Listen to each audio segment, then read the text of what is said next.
Hello everybody, welcome to Crafty Soup. My name is Misty. It is SCT Sampler Kit unboxing time. I will open up my package, show you what's inside, and if you stick around, I have a layout process that uses these supplies, but that can be adaptable to things that you may have at home. So let's dive in. All right, here is my little package of goodies. It's the Happy Mail that comes once a month. Now, if you have been following me, you probably know that SCT has decided to cancel these kits as of December. I did get in touch with them to check and see how long my subscription goes, and I am covered through December, so you will see all of the remaining kits, the unboxings and projects from me as we move forward. I'm still undecided as what I will do to replace this little Happy Mail, but I have some ideas and I will let you know as soon as I decide. All right, so our package content has our theme word and our matching theme die provided by the SCT company. And then on the back, we have a list of the different manufacturers. We have 2 manufacturers as well as our reusable item this time around, which you can see there is a stamp set, and that will play a big role in my project today, so stay tuned for that. Now, I usually shut off the camera to separate out the 2 manufacturers, but since I have a sense of who these manufacturers are, I was able, and there weren't a huge amount of supplies, so I was able to just sort through them. Now, here is the stamp set from Gina K.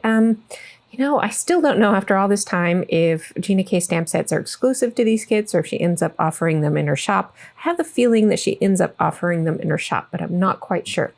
Now, included with this set of paper supplies from Crafter's Companion, we have that reusable butterfly stencil. So we've got 2 reusable items this month, and that's pretty exciting. And here are the papers from this collection, and very bright, summery, happy papers with a watercolor effect to them, which if you have spent much time here, you know I love watercoloring. So that is a fun set of papers. And then the other collection we have is from Doodlebug, and this sticker sheet has spectacular gold shine to it. Hopefully you could see that on the camera. And then along with the sticker sheet, we've got several embellishments, including their lovely little enamel hearts, which I'm a huge fan of, and I will continue to buy them as long as they put them out. My stash is full of enamel hearts, as are my projects. All right, we have a partial pack of the embellishment packs from them, which also includes some gold foiling on some of the pieces, and then a cut apart card from one of their sheets of pattern paper. So we just get this, and I'm actually going to put that to use on my project today as well. Let's take a look at the selection of pattern papers from this collection, both A sides and B sides, and I often will set them down on my table with the side showing that I would most likely use, although that's never a guarantee. When I get to working on projects, I often change my mind. And again, this collection is full of super bright, happy colors, which Doodlebug is definitely known for, so that is no surprise there. And often it's a little too much color for me, so I will use the B-sides of Doodlebug products most of the time, but we'll see what I get going on here with this project. So here we go. I am going to use this photo to tell a story about how I couldn't be with my adult daughter on her birthday because she lives in another town doing her own thing, but it's one of the first birthdays that I've missed, and it made me kind of sad. So I took this picture of me with her card and sent it to her.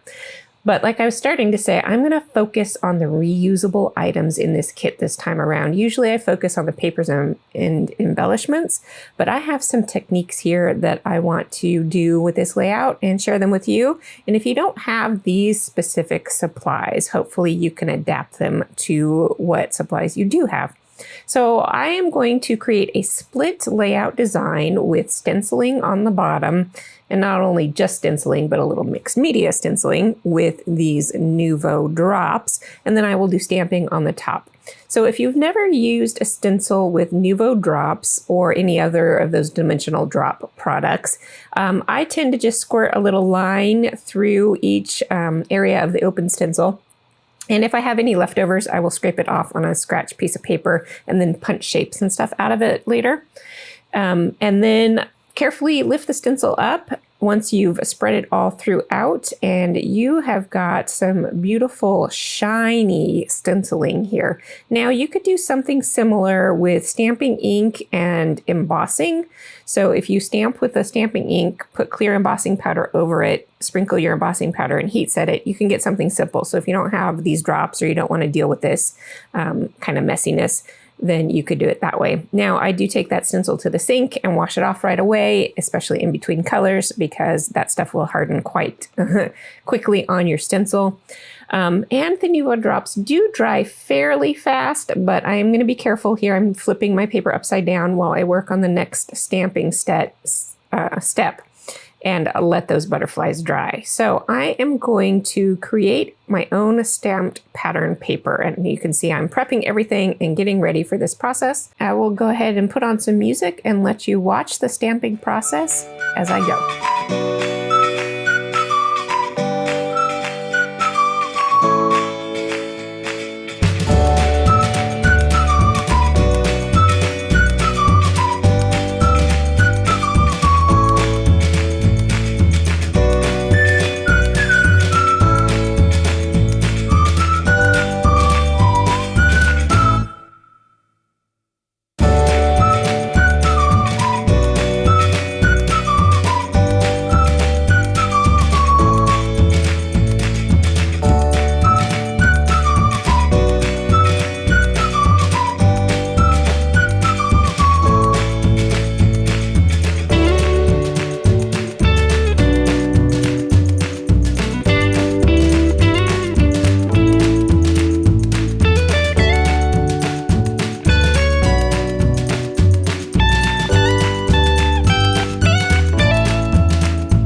That brings us to the end of the main stamping. This set does have an outline that goes with each of those flowers, so I'm going to stamp that on with a kind of brownish ink here, and I won't have you watch all of that, but I will come back when I'm done.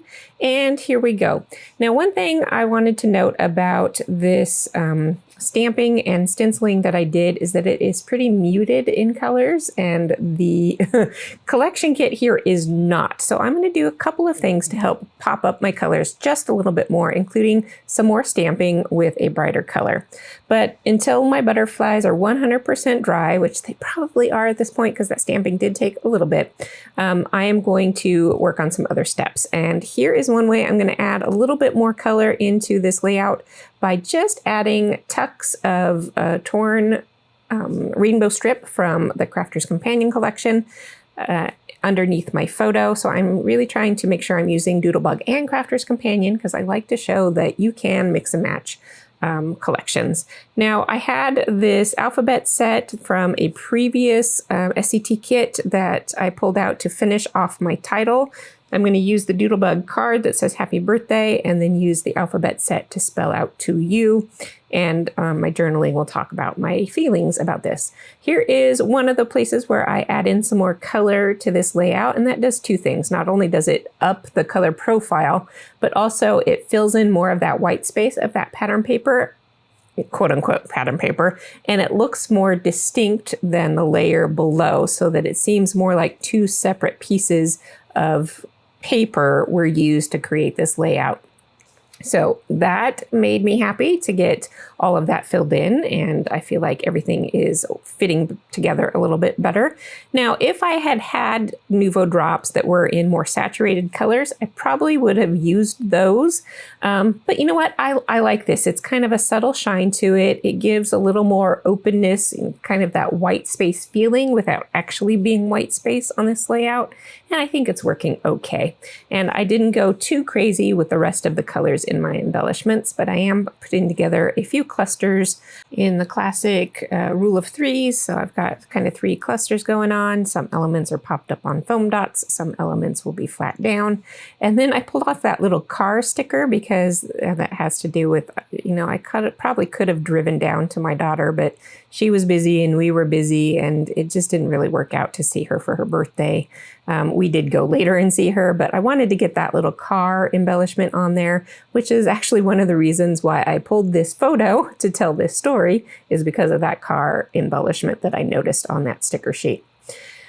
So I'm finishing off with a couple of extra elements. I am trying to make sure I'm repeating elements. So if one cluster has gold, make sure the other clusters have gold. If one has hearts, put hearts somewhere else. Now they don't have to be exactly the same, but a similar element. So I've got some butterflies, hearts, and then a couple of homey icons. And that will finish off this layout once I get these little enamel dot hearts sprinkled in there. And, oh, it didn't quite finish it off because I did kind of my classic doodly border around here, being sure to skip the little overlap pieces of those butterflies so that I didn't write over that glossy surface. All right, that finishes off the layout for this time. I hope you enjoyed watching me unbox my kit and put it to use. I hope you got some ideas for doing techniques with supplies you already own without having to buy anything new. And I will be back with more videos next week, as well as the SCT Sampler Kit again next month. Until then, have an artful day.